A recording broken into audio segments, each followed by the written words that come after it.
What's good, guys, man? It's your boy Banco Boxing, man. Talking real low, but hey, if it's your first time on the channel, make sure you hit that thumbs up button, hit that subscribe button. But anyways, man, this video is entitled Things I Don't Like About PBC, and I'm going off the dome, but I've been kind of letting this marinate in my mind. One of the first things I don't like is these guys don't have fight deals.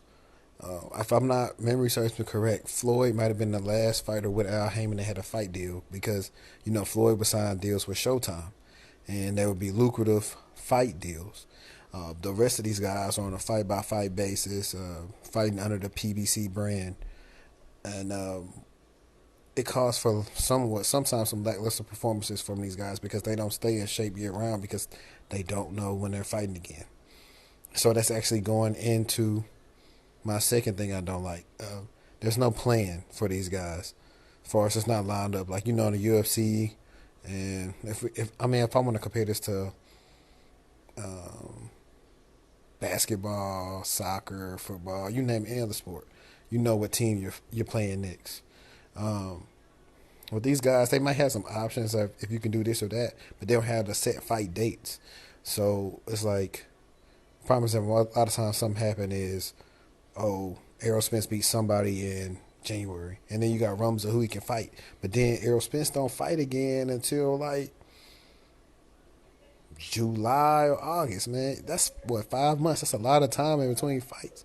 Like, a lot of these fighters need to be fighting like 3 to 4 times a year. And I know training camps and stuff is hard, but at the same time, if they was fighting that frequently, they wouldn't get that much out of shape in between fights. So some of these dudes are squeezing down.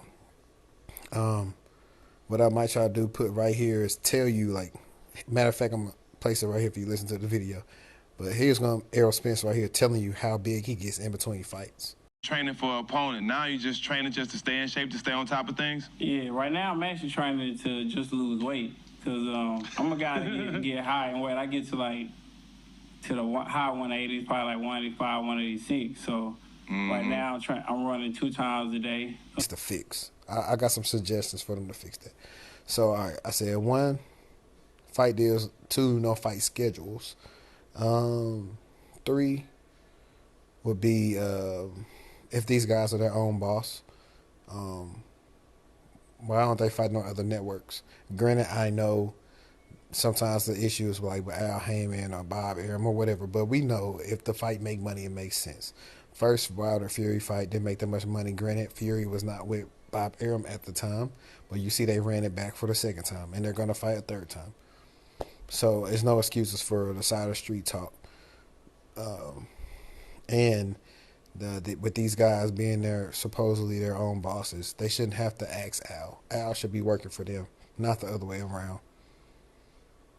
And that's just me if we're going to talk about a real business standpoint, like a financial advisor. But we know Al is more than a financial advisor.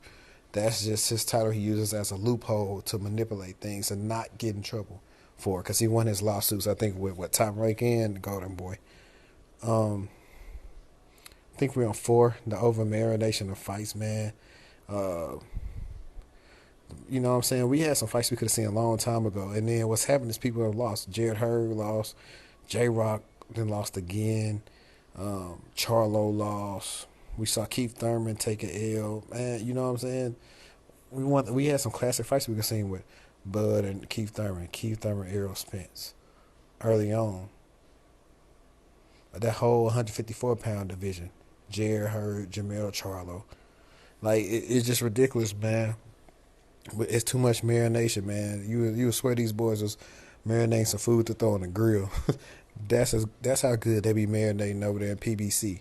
And number 5 is not, you can't force the fighters to fight nobody. That's the one thing. Yeah, that's the only thing they got in their favor. They not their own bosses, but they can turn down fights. Adrian Broner said it best. I'd be undefeated if I still turn down fights. So when you think about some of these guys' O's and you look at a fight and you see they really not as good as their record show, you know why. They picking their opponents.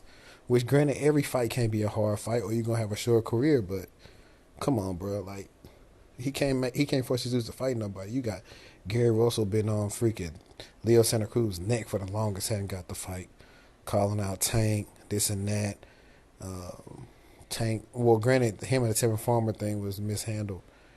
And I'm going off the dome right now. I'm not even looking at like anybody like forcing them to fight, man. Like this Andrade offer with Jamal Charlo is like very lucrative for Canelo. Dudes turn down the fights, man. Turn down more money than they ever made. And it don't make no sense to me. I know I ain't turned down a role in my career field that pays me more money, especially if it's similar work management and stuff like that. Like I'm not turning it down. I'm going for it because I can't leave money on the table. I can't say, oh, it's going to be there now. It's totally different. Granted, it's boxing. He playing with his career. You know what I'm saying? It is what it is. I think the recap was fight schedules, no fight dates, own bosses, marinating fights, can't force them to fight nobody. And also, I think the other gripe is with them splitting between Fox and Showtime, I think they need to just focus on the free market and maybe make pay-per-view fights. So squeeze out a deal with stuff being on Fox, maybe FS1. Those two are more accessible. People aren't trying to pay no extra money for Showtime, especially with the pandemic going on. Nobody's wasting. A lot of people aren't wasting that extra money on that, and a lot of these fighters aren't getting seen. PBC isn't making the money that they need to make for these fights. They're not recouping on some of these fights, giving away tickets, lying about some of the numbers.